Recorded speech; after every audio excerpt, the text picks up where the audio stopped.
नमस्ते बच्चों, मैं सरिता शर्मा आज फिर आपको अपना एक नया ही टॉपिक लेकर सामने आई हूँ।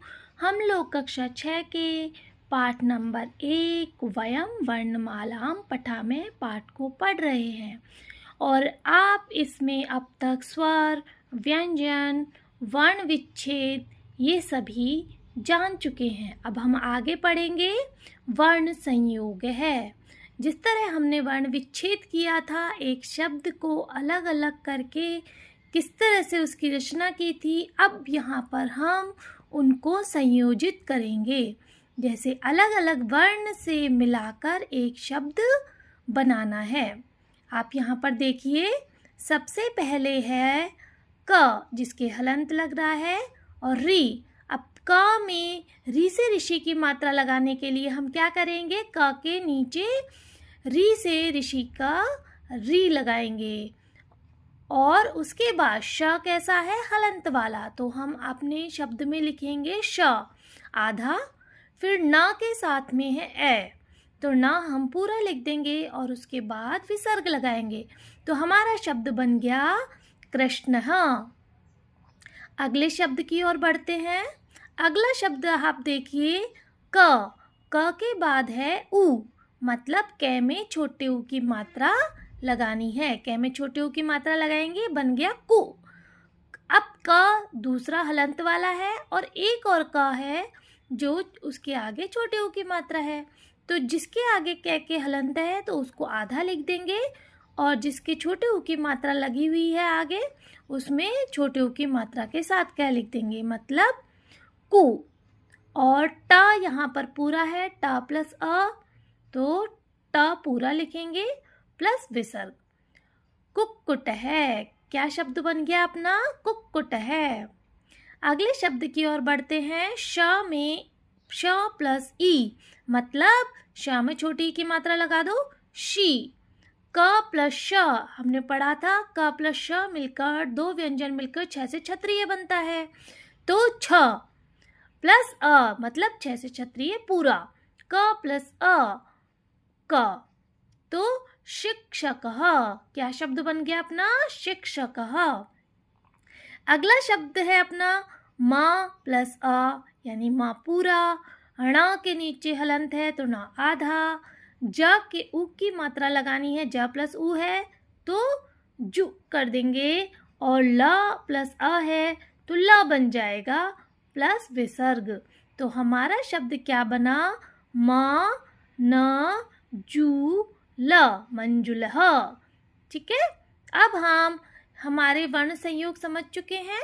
अब आप लोग घर पर एक बार इसके लिए प्रैक्टिस कीजिएगा। जब आप प्रैक्टिस करेंगे तब आपको बहुत ही अच्छे से यह समझ आ जाएगा। अब हम आगे बढ़ते हैं, हमारे पाठ को शब्दार्थ पढ़ेंगे। ठीक है, तो शब्दार्थ में सबसे पहले वयम शब्दार्था नाम जानी में। अब हम शब्दार्थों के बारे में जानेंगे। पहला है शब्द पित्राज्ञा। पित्राज्ञा मतलब पिता का आदेश। क्या है इसकी हिंदी, पिता का आदेश। अगला शब्द है हमारा अर्णवः। अर्णवः, अर्णवः शब्द का अर्थ क्या होता है, सागर, समुद्र। ये हमारे समुद्र के पर्यायवाची भी हैं, सागर, समुद्र, अर्णव है, अर्णव। ठीक है। उष्ट्र है यानी ऊंट।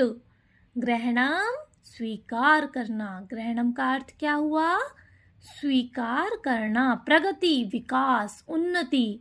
ये हमारे प्रगति शब्द के पर्यायवाची है, क्योंकि आप लोग पर्यायवाची जब याद करते हो ना, तो आप लोग हिंदी में भी ये पर्यायवाची देखने को मिलेंगे आपको। प्रगति का मतलब विकास, उन्नति, तो संस्कृत में भी प्रगति ही कर दिया तो विकास और उन्नति। ढक्का, ढोल, नगाड़ा, डंका, है ना। वित्तम यानी धन, पैसा। वित्त का मतलब धन होता है। पंकजम कमल, पद्म, ये आपके कमल के पर्यायवाची हैं। कस्मिश्चिद, कस्मिश्चिद यानी कहीं पर, किसी में, कहीं पर, किसी में। संयम है, आत्मनियंत्रण। संयम, आत्म नियंत्रण। संवाद है, सौहार्दपूर्ण वार्ता। संवाद यानी प्रेम से हम जो आपस में बात करते हैं वो ही संवाद कहलाता है। जब हम क्रोध में किसी से बात करेंगे तो वो संवाद नहीं कहलाएगा। इसलिए सौहार्दपूर्ण वार्ता को ही हम संवाद कहते हैं। मत्स्य मछली, मत्स्य यानी मछली। नरेंद्र है राजा, समुद्र। नरेंद्र है यानी राजा, सम्राट। मंजुल है, मंजुल है का मतलब होता है सुंदर, रमणीय। कंदुक है यानी गेंद। कंदुक मतलब गेंद, बॉल जिससे आप खेलते हो। अजय, अजय यानी बकरा। वधू विवाहित नारी। जिह्वा यानी जीभ, जिसका हम लोग बहुत प्रयोग करते हैं। जिह्वा जीभ। भगिनी बहन, जो आपकी बहन होती है उसको बोलते हैं भगिनी। भ्राता आपके भाई, भ्राता भाई। अगला है हमारा पितामह। पितामह, पिता के जो पिता होते हैं वो पितामह कहलाते हैं, उनको कहेंगे दादा। पितामही, पिता की जो माता जी हैं उनको कहेंगे दादी। पितामही। मातामह, माता के जो पिताजी हैं उनको बोलेंगे नाना, और मातामही नानी। सुश्री, सुश्री का मतलब होता है कुमारी।